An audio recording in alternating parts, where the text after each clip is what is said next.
Good morning, boys and girls. Happy Monday. And we're back talking about inferring, right? I know it was a long weekend, but do you remember what it means? Making inferences, right? It's almost like we're reading detectives and we have to solve a case to figure out what's going on.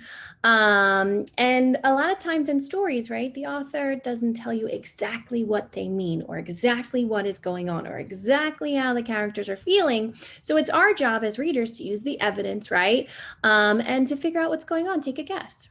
So we use text where we use the evidence or the clues. It's kind of right in front of us, right? And our schema is what we already know. Okay, well, maybe we already know about the characters. Maybe we've been in a situation like that before, right? So text plus schema, we get an inference. We can infer, right? We might say words like I infer, I think, I believe, maybe, probably. Okay. So last week we watched videos without words. I showed you pictures. Then I maybe read you a paragraph without any pictures. And then we kind of put it together for No David. Do you remember him, right? It wasn't a lot of words and we could kind of infer of what's going on, while the mom was feeling, what David was doing. Well, it's kind of like that today with, it's called No Gnome. Yeah. Okay. So it kind of like no, David, we have this little gnome right here, and you're going to have to infer why people are saying no, gnome, right? And I give you a little hint right here. This, how do you spell gnome? That G is silent. So I know it looks weird. And you're like, why isn't Miss Noto saying no, gnome, right? That's not what that word is. That's a gnome. That's how you spell it. I know it's super tricky. Okay. So it's by Ashlyn Anstey. Okay. So this story is going to have a good amount of words like a normal story, right? But there's going to be times where we're going to have to infer. The author's not going to tell us exactly what's going on or what the characters are feeling. Okay. So are you ready? Okay. The students at Green Thumb Elementary have been working hard on their garden all year long. Finally, it was almost ready to harvest. Everyone was excited. Okay. So right there, the author's pretty much telling us what's going on, and he's literally telling us that everyone's excited for it. So there's not much inferring there. Okay. Especially Gnome. Well, yeah, and he looks very exciting, right? He looks really excited. As the students headed outside, Mr. Waters assigned each of them a task. A task means like a job. So Gnome's like, ooh, ooh, ooh, right? He's going like this with his hands. I'm kind of inferring that maybe he's really excited, like super excited, like he can't wait to do a job, right? Job to help out in the garden. Okay. The kids quickly got to work. Oh, wow. Look at their garden outside. They got a greenhouse. Are those sunflowers there? Maybe tomatoes. Very cool. Good job. And this says 1 day till harvest. Okay, so everything looks nice and neat and tidy, right? Things are growing. Okay. At first, Gnome was helpful. Okay, so I guess his name is just Gnome too. Can you see he looks like he's picking strawberries there? He looks like he's doing a good job helping them out. But then, oh, remember the ellipsis right there? Dot, dot, dot.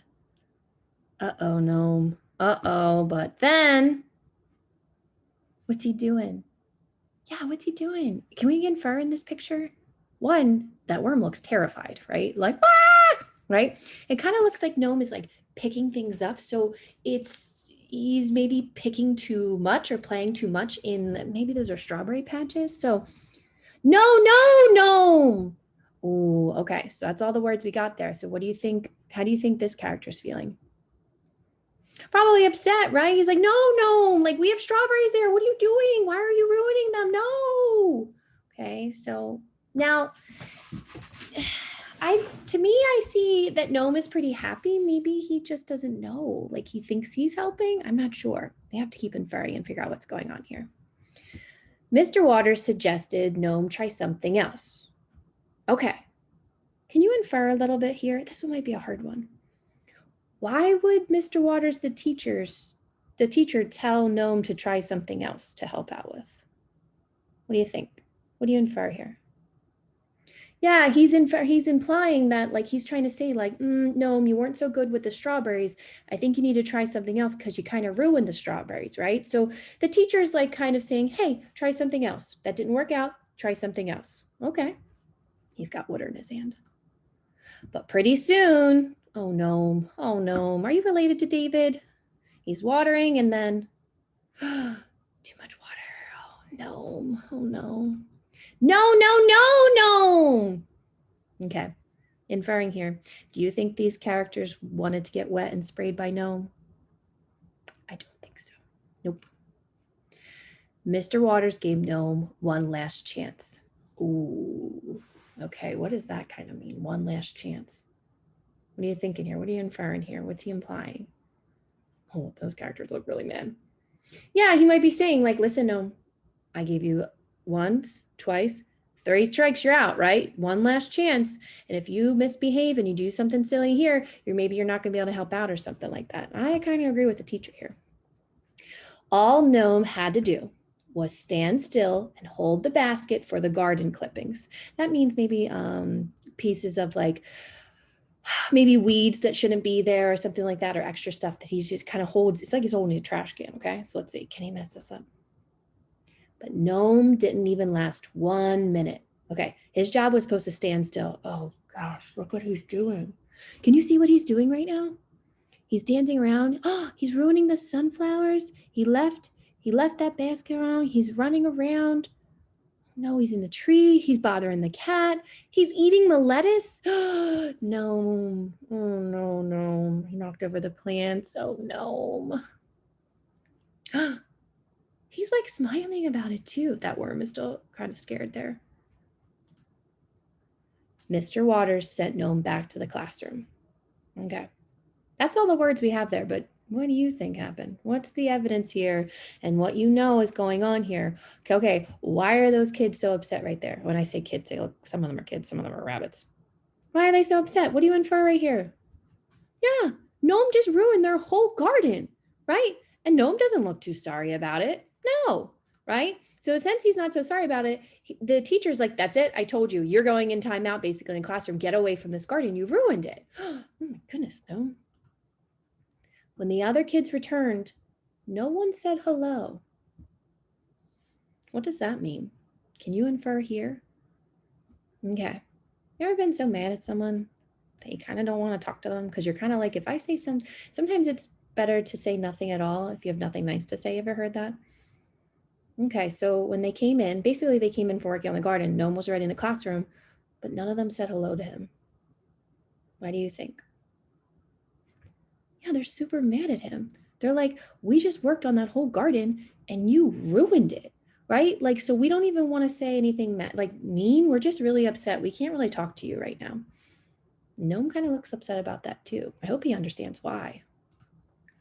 At recess, no one would play with him. And at the end of the day, no one said goodbye to him. Yeah, no. Do you realize what you did? Right? We can infer here, right? Those kids are still pretty mad at him. They've worked all year long on that garden and everything, and he just ruined it, right? So they're very upset, right? Now, the author didn't tell us they're very upset, so they're not talking to Gnome. No. But what we have the evidence here that we can see that they were so upset, like crying in that picture over the garden, and kind of what we like know already that they really cared about that garden, that makes sense to me. They're not talking to him. He's got to make it right, Gnome. Gnome was blue. Now, I don't know if you know what blue means. It kind of means really down and sad. Well, Gnome, you did that to yourself, bud. Okay, so now remember, if you make a wrong, you can still fix it and make a right? So let's see, Gnome. How could he show his friends that he was sorry? And sometimes this is more than just saying, I'm sorry, right? This one you kind of have to show how you're sorry. And let's see what he does. Okay, so there's no words here, but let's see. In that first picture, he's got like a wheelbarrow. He's putting on gloves. He looks really determined there. He's bringing a plant. He's tying up some tomatoes. Looks like he's nailing something together. Is he taking a break there? Okay, I'll let him take a break there. Looks like he's putting more soil in. The cat's helping him water. He's got all those tulips up. He's ready to go. Okay. The next day, Gnome couldn't wait to get back to the garden. The kids were dreading it. Okay, now we kind of have to infer here. Why is Gnome excited to get back to the garden? Yeah, he probably wants to show them like what he did. And why are the kids dreading it? That means they really don't want to go back to the garden. Because they're upset. They still think it's ruined, right? So they're still really bummed about it. Let's see. But when they went outside,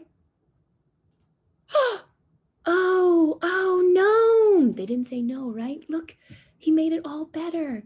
He got the balloons out. He fixed the plants. Everything is neat and tidy again. The sunflowers are back up. I think there's even more flowers there. Oh, no. So they were like, oh, no, right? Not, oh, no, right? Or no, right? They were excited. The students got to work picking their harvest bounty. Gnome was helpful.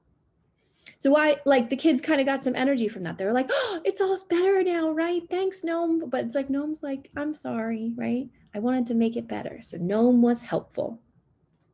Most of the time. Gnome, watch yourself. Don't go ruining things. That's not fun for everybody, right? But I really like that he helped out. He made it right? He turned his wrong into a right, which was really awesome. And that book was pretty cool. He did a lot of inferring there. I really want to know if Gnome is related to David, though. So when you are reading your stories, remember, a lot of them, the author's not going to tell you exactly what's going on. It's our job to figure it out, to infer, okay, to make inferences with the text and the schema, what we already know. All right, so I'll see you back here tomorrow. Have a great day. Bye.